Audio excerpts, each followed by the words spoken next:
చంద్రశేఖరరావు గారు, హరీష్ రావు గారు వివిధ సందర్భాలలో టీఆర్ఎస్ నాయకులు మాట్లాడుతున్న మాటలకు సంబంధించి కొంత వివరణ నేను ఇవ్వాలని, ఎందుకంటే టీవీ ఛానల్స్లో కానీ ప్రజా వేదికల మీద ప్రభుత్వం తరఫున వాదన వినిపిస్తున్న వాళ్లకు కొంత సమాచారాన్ని అందించాలి ప్రభుత్వం తరఫున అనేది మా ఆలోచన.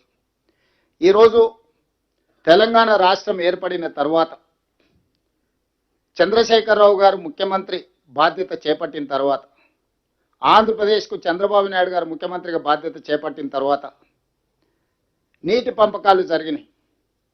అందులో ఆ రోజు విద్యాసాగర్ రావు గారు, మురళీధర్ రావు గారు సాగునీటి రంగ నిపుణులు పాల్గొన్నారని చెప్పుకున్న సమావేశంలో నికర జలాలు కృష్ణానదిలో ఇంతకుముందే లెక్కలు చూపించారు.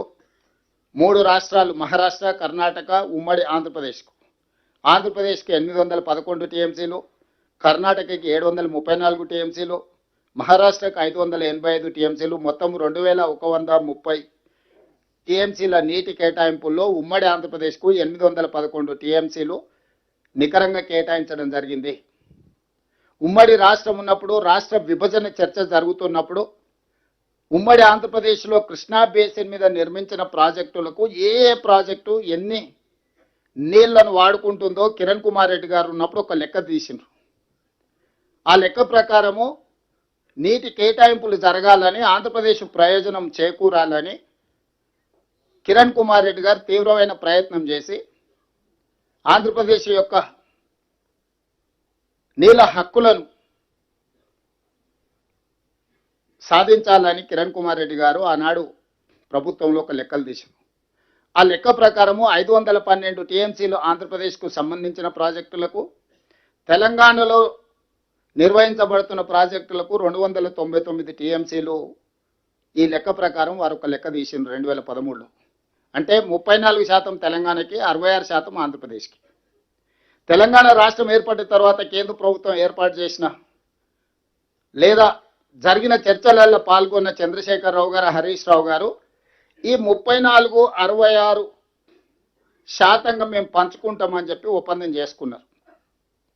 మొదట 1 సంవత్సరం కోసం చేసుకుంటున్నామన్నారు. 2వ సంవత్సరం పోయి మరొక సంవత్సరానికి పొడిగించారు. 3వ సంవత్సరం పోయి మరొకసారి పొడిగించారు. ఇక 2020లో పోయి చంద్రశేఖరరావు గారు అసలే ఓపిక లేని మనిషి, పెద్దల కేశవరావు గారికి బాగా తెలుసు. ఎవడొస్తే ఊకే మళ్ళీసారి ఇక మళ్ళీ వచ్చేదే లేదు.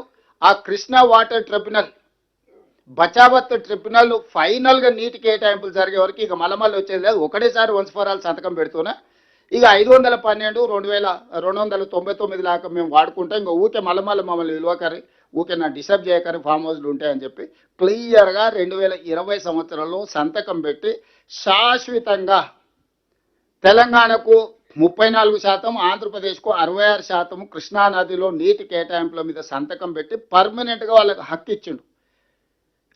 దీనివల్ల ఈరోజు మీరందరూ గుర్తించాల్సింది, ఈ బచావత్ ట్రిబ్యునల్ ఎప్పుడు వేసిండ్రు అనుకుంటున్నారు?